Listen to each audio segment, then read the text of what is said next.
Police প্রশাসন চাইলে কোনো এরিয়া সেন্সিটিভ হবে না।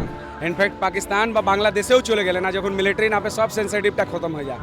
এটাই ভাবো প্রশাসন থেকে কি কোনো আমাদের অসুবিধা হয় না। আর আমরা প্রত্যেক বছর এভাবে যেভাবে আমরা বিগত 15 বছর ধরে বের করছি, সেভাবে সুগম তরিকা দিয়ে ভালো ভজন কীর্তন আরও বেশি ঝাঁকি নিয়ে আমরা শোভাযাত্রাটা করি। দেখুন, কেউ আসলে ওর উপরে তো আমি কিছু বলতে পারবো না। হিন্দু ধর্মের কাজ আছে, রামজি কাজ, রামজি আশীর্বাদে হয়। সবার জন্য স্বাগত আছে। রামনবমী উৎসব, রামলালার জন্ম দিবস আমরা পালন করছি। সেই জায়গায় যে কোনো লোক আসতে পারে। প্রত্যেক 2 বছর ধরে তো আদালতেই যাচ্ছি। আদালতের যখন পারমিশনটা হয়ে যায় তারপরে কোনো অসুবিধা আমাদের নেই। এজি সামনে ডাইরেক্ট জজ সাহেব এটা বললেন কি যখন এরা বেরোবে না তো সবাইকে বন্ধ করে দিন। কেউ জিটি রোডে কোনো কিছু কারণে যেতে পারবে না। সর্বধর্ম সম্মান আছে, সেই হিসাবে জিটি রোডে সবার অধিকার আছে, আমরাও করতে পারি।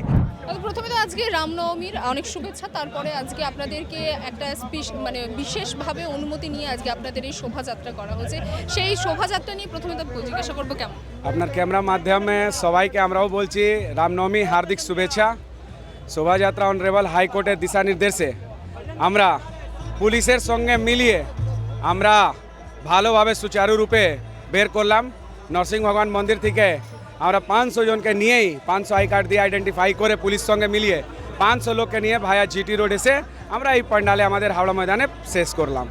আচ্ছা, পুলিশের যেমনটা রাজ্যের তরফ থেকে বলা হয়েছিল যে এই এরিয়াতে অশান্তি হয়, যার জন্য আজকে সম্পূর্ণভাবে কড়া নিরাপত্তায় আপনাদের মিছিল হয়েছে এবং এমনকি দেখা যায় যে যেমন পুলিশ প্রশাসন যেমনটা একদম রক্ষা কবচ নিয়ে আজকে তারা রাস্তায় নেমেছিলেন, কি বলবেন? দেখুন, পুলিশ প্রশাসন চাইলে কোনো এরিয়া সেন্সিটিভ হবে না। ইনফ্যাক্ট পাকিস্তান বা বাংলাদেশেও চলে গেলে না, যখন মিলিটারি নামে সব সেন্সিটিভটা খতম হয়ে যায়। এক সালে একটা ছোট ইনসিডেন্ট হয়েছে, সেটাকে নিয়ে প্রত্যেক বছরে আমাদেরকে হ্যারাস করা এটা ঠিক নয়। লেকিন ওই অনারেবল হাইকোর্টের যখনই জাজমেন্ট হয়ে যায় তারপরে পুলিশ একদম সুস্থভাবে আমাদের সঙ্গে মিলিয়ে কাজ করে আর ভালোভাবে প্রসেশনটা বেরিয়ে আমাদের এখানে সমাপনটা হলো। পুলিশের ভয়টা কোথায় যে অশান্তির কথা বলা হচ্ছে? এবার এটা তো পুলিশ বলতে পারবে, কেন কি একটু পার্টিকুলার জায়গা যেখানে 100 মিটার যেখানে ইনসিডেন্টটা 2023-এ হয়েছিল, সেটাই নিয়ে ওরা ভাবে কি এখানে অশান্তি হতে পারে, সেই জন্য রুটটা আমাদেরকে চেঞ্জ করে সবসময় বলে। লেকিন কি রুট চেঞ্জ করার জন্য ওই সেন্সিটিভিটিটা শেষ হয়ে যাবে? প্রত্যেক জায়গায় তো কেউ না কেউ থাকেই। ওই জন্য আমরা হাইকোর্টে আপিল করেছিলাম, মাননীয় ন্যায়ালয় আমাদেরকে পারমিশন গ্রান্ট করেছেন আর ওনার দিশা নির্দেশেই আমরা পুরো প্রসেশনটা ভালোভাবে নিয়ে এখানে সমাপন করলাম। আজকে আমরা দেখলাম সুকান্ত মজুমদার, তিনিও এই যে শোভাযাত্রা সেই শোভাযাত্রায় অংশগ্রহণ করেছেন। কি বলবেন? তিনি বলছেন যে তার যে বক্তব্য যে আজকে এই শোভাযাত্রার জন্য হাইকোর্টের তরফ থেকে হাইকোর্টে আবেদন করে বিশেষ অনুমতি নেওয়া হচ্ছে। পরবর্তীকালে এই ধরনের শোভাযাত্রা বা রামনবমী যে উদযাপনে আরও বেশি সমস্যার সম্মুখীন হতে পারে, কি বলবেন? দেখুন, কেউ আসলে ওর উপরে তো আমি কিছু বলতে পারবো না। হিন্দু ধর্মের কাজ আছে, রামজি কাজ, রামজি আশীর্বাদে হয়। সবার জন্য স্বাগত আছে। রামনবমী উৎসব, রামলালার জন্ম দিবস আমরা পালন করছি। সেই জায়গায় যে কোনো লোক আসতে পারে। উনি একটা ইউনিয়ন মিনিস্টার আছেন, সে ওনার স্বাগত আছে, উনি আসলেন, শোভাযাত্রাতে চলে গেছেন।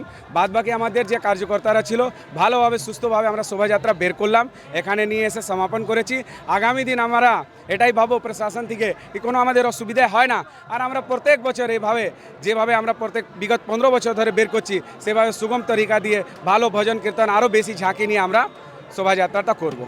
এবছরের আপনাদের শোভাযাত্রা কোনো বাধা ছাড়াই সম্পূর্ণ হলেও কোনো ধরনের অশান্তি হয়নি। আপনার কি মনে হয় সামনের বছর আপনাদের আদালতে দ্বারস্থ হতে হবে এর জন্য? দেখুন, প্রত্যেক 2 বছর ধরে তো আদালতেই যাচ্ছি। আদালতের যখন পারমিশনটা হয়ে যায় তারপরে কোনো অসুবিধা আমাদের নেই। কিছু ডকুমেন্টেশন আর যে ফর্মালিটিসগুলো আছে সেটা করতে একটু সময় লাগে, সে সময়টা কিছু কম থাকে। তার মধ্যেও আমরা যে আমাদের কার্যকর্তারা মেম্বাররা আছে, সে একদম পুরো ডেডিকেটেড হয়ে রাত দিন জেগে সব কাগজগুলো ডকুমেন্টেশন যা বলেছিলেন মাননীয় উচ্চ ন্যায়ালয়, সেই হিসাবে পুরো আমরা সাবমিট করে এই শোভাযাত্রাটা বের করেছি। কিছুদিন আগে ঈদ গেছে, সেখানে আমরা দেখেছি বিভিন্ন জায়গায় উদযাপন হচ্ছে কোনোরকম কোনো আদালতের অনুমতি ছাড়াই। এবং আজকে যেখানে রাজ্য তরফ থেকে কড়া নির্দেশিকা পুলিশকে দেওয়া হয়েছে যে কোনো ধরনের কোনো শোভাযাত্রা বা মিছিল যেন তা পুলিশের যে পারমিশন বা অনুমতি ছাড়া যেন না হয়। এই যে দুপক্ষের দিকে দু ধরনের যে দৃষ্টি, এটা নিয়ে কি বলবেন? দেখুন, এটা নিয়ে তো মাননীয় উচ্চ ন্যায়ালয়তে নিজেই জজ সাহেব বললেন কি যখন একজন ওই জিটি রোডে করতে পারে, তো এদেরকে যখন আপনি বাতিল দিবেন তাহলে আমি সবাইকে জিটি রোড বন্ধ করে দিব। এজি সামনে ডাইরেক্ট জজ সাহেব এটা বললেন কি যখন এরা বেরোবে না তো সবাইকে বন্ধ করে দিন। কেউ জিটি রোডে কোনো কিছু কারণে যেতে পারবে না। দু-চার দিন আগে ঈদ হয়েছে, তার উপরে আমি কিছু টিপ্পণী করবো না, নাহলে রাজনীতিক হয়ে যাবে। কেন কি যখনই আপনি এই সব ধরনের কথা বলবেন, সেটাকে একদম একটা পার্টিকুলার পার্টির সঙ্গে জুড়ে দেওয়া হয়। তো রাজনীতি এখানে প্রশাসন বা শাসক দল যেভাবে করছে, আমরা এটাই চাইছি কি যখন সর্বধর্ম সম্মান আছে, সেই হিসাবে জিটি রোডে সবার অধিকার আছে, আমরাও করতে পারি। আর আচ্ছা, হিন্দু বহুল্য এরিয়া, পুরো দুপাশে হিন্দুরা থাকে, মন্দির আছে 12খানা, যে ডায়াগ্রামটা পুলিশরা জমা করেছে সে অনুযায়ী আমরা মেজরিটিতে আছি। মেজরিটি আর মাইনরিটি কোনো লাইন নেই, লেকিন যখন সবার জন্য সেম আছে, তো আমাদের জন্য বাধা দেওয়ার তো কোনো প্রয়োজন নেই। আমরাও রামের ধুন, রামের জয় শ্রীরাম বলে শোভাযাত্রা প্রত্যেক বছর বের করি, কোনো ইনসিডেন্ট হয়নি, শুধু 2023 ছেড়ে। আচ্ছা, শেষ প্রশ্ন, এই মুহূর্তে কি বার্তা দিতে চাইবেন আজকে রামনবমীতে? আমি এটাই বার্তা দিতে চাইবো কি ভালোভাবে আমাদের রামনবমী শোভাযাত্রাটা বেরিয়েছে। সবাইকে ধন্যবাদ, পুলিশ প্রশাসনকে ধন্যবাদ, মাননীয় উচ্চ ন্যায়ালয়কে ধন্যবাদ, ওনার সমর্থন দিয়ে, ওনার সাপোর্ট করে এই শোভাযাত্রাটা যে বিগত 15 বছর ধরে পারম্পরিক রুটে হচ্ছিল সেটা সম্পন্ন হলো। সবাইকে জয় শ্রীরাম।